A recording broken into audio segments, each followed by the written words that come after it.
หอนแล้วโหหลักเมืองแข้งสัญญบุรี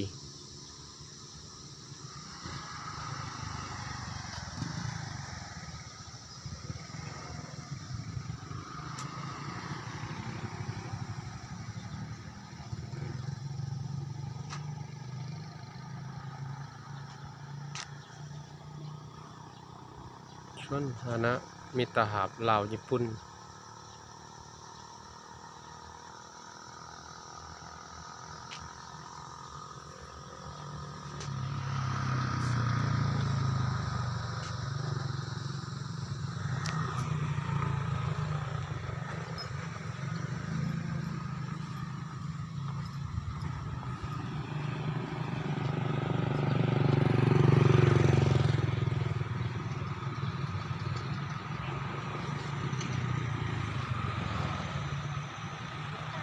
โหหลักเมืองสัญญาแข้งสัญญบุรี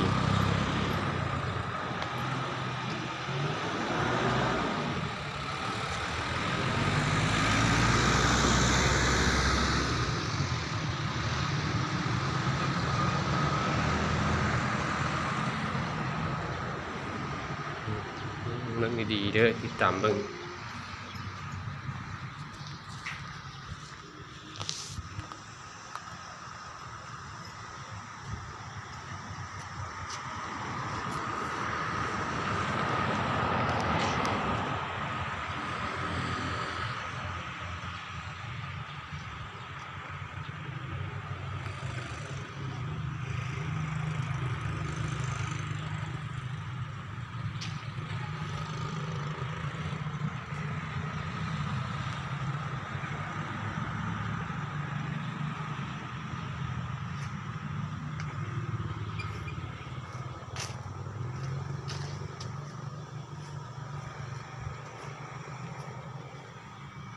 โหหลักเมือง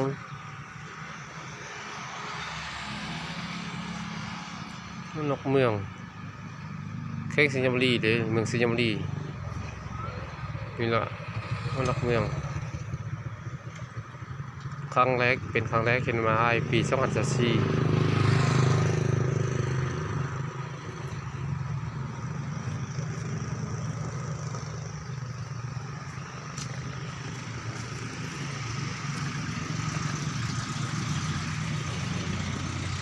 เขามาเบิ้งดูนำกันเด้อมาเบิ้งมาชมนำกันอันนี้อยู่ทางด้านไหนเนี่ยอันนี้หุบปันหุบสางปันรอหุบสางขึ้นปันเด้ขึ้นปันสางคือสางแห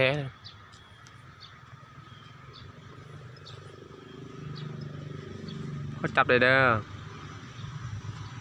สางแหเนาะคือแหสางแหเนี่ย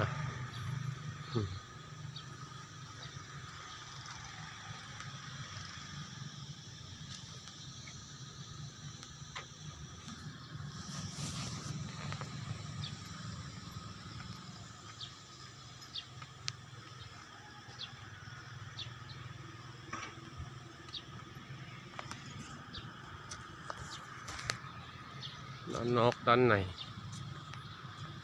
งามสวยงามสุดยอด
ไหน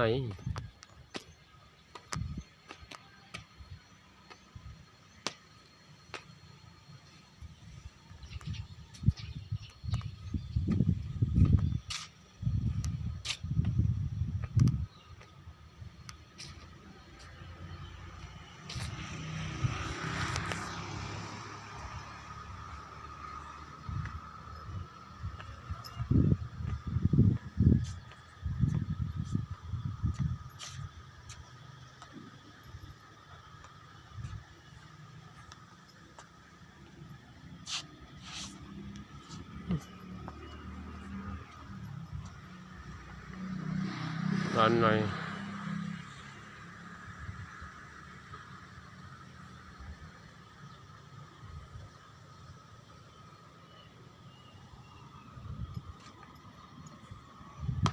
สร้างได้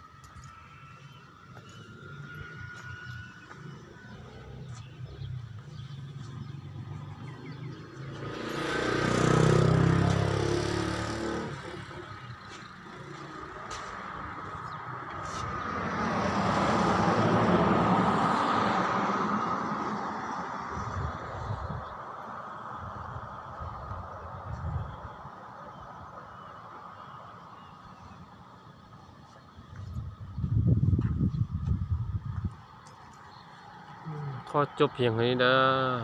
คลิปหน้าตามเบิ่งหน้าที่ตามสั่งจบเพียงนี้สวัสดี